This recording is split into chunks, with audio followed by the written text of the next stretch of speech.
Hey guys, welcome back to Music Man's Garage. I wanted to talk to you today about the recent press release that General Motors put out about a possible new design for a C9 Corvette.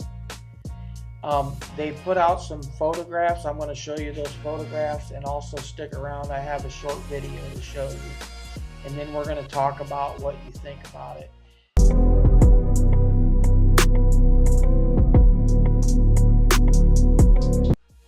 General Motors basically has expanded their global footprint, and what I mean by that is they have actually put up design centers in other areas of the world. They have recently opened a new facility in England. I guess the area is called Royal Leamington Spa, England. And they also have a place in Detroit, Los Angeles, Shanghai, and Seoul, according to the news release. And what they're doing is they're wanting to get the ideas from the current culture in each one of those areas, and then what they're going to do is they're going to have each area create and design what they think would be a great idea for a new C9 Corvette, and then they will bring it all back together, and they will sit down with the committee and go over everything and look at all the different designs that they have. And then from there, they will decide what they are going to actually produce. Now, I've also seen and read that the projected release date for the new C9 is 2029. Now, I don't know if that means they're going to start producing them in 2029 for the year 2030, or if they're going to start designing them or building them in 28 for 2029. I'm not sure. Nobody seems to really know exactly when that's going to happen. But the C8 has already been in production for 5 years now.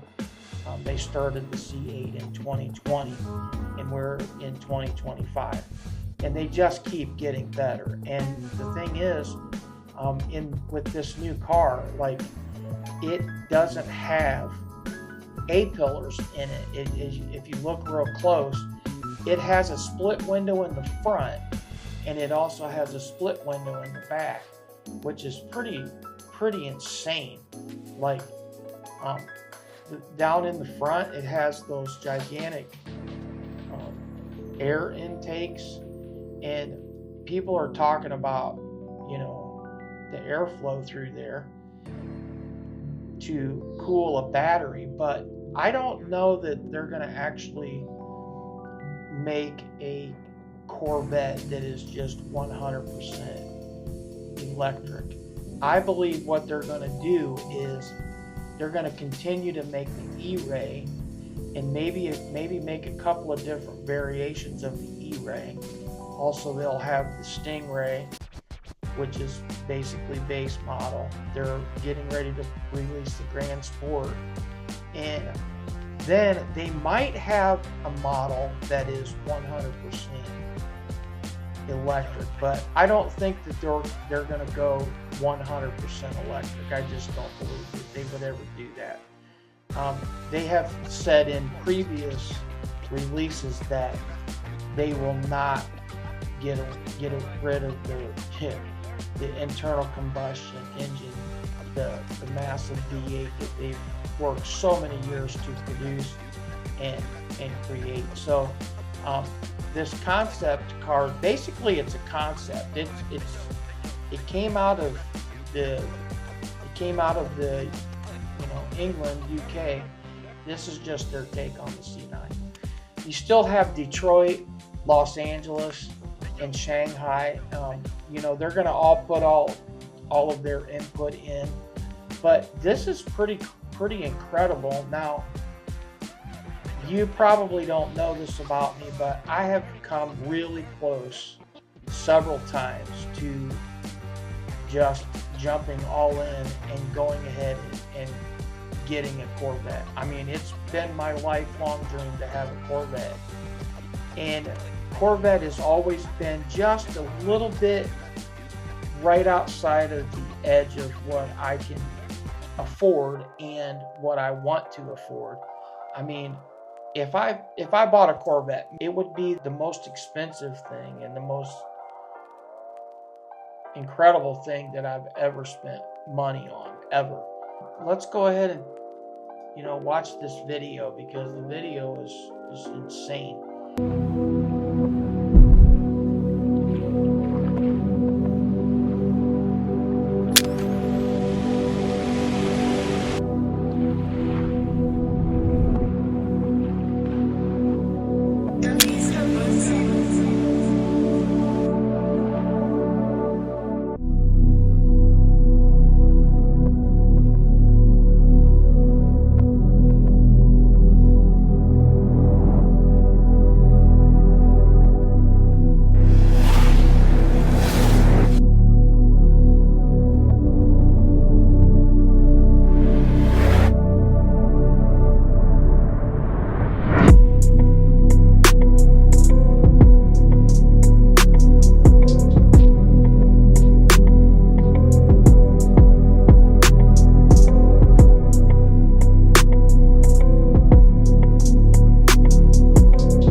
One of the most unusual and significant aspects of the concept design is known as apex vision, which means there is no A-pillar on the roof.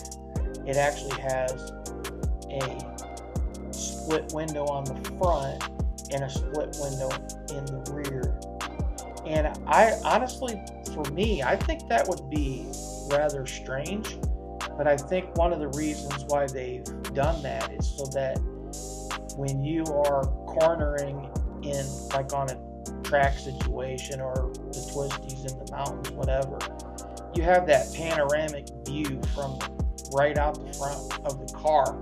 So you can literally look right out and see exactly where you're going and what you're doing. The A-pillars will not get in the way. I think, for me personally, I think that's a little different. It's really different, actually.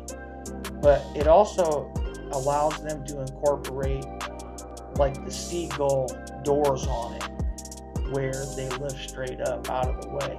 And for me, being a large man like I am, I just wonder if I'll even be able to fit into that car, because it's so low to the ground and it's so intense. But like, I can't wait to see what they finally come up with, and I think it's going to be cool. What do you guys think? You leave your ideas or your opinion down in the comment section and let me know what you think. I don't own a Corvette. I've never had one yet. I've come real close to purchasing one this winter and decided that I wanted to wait until I got a few more years in, and I'm just enjoying my Camaro. But this is something that is really, I literally sit for hours at my computer on Chevy.com and I build Corvettes. Like, I've done that a lot.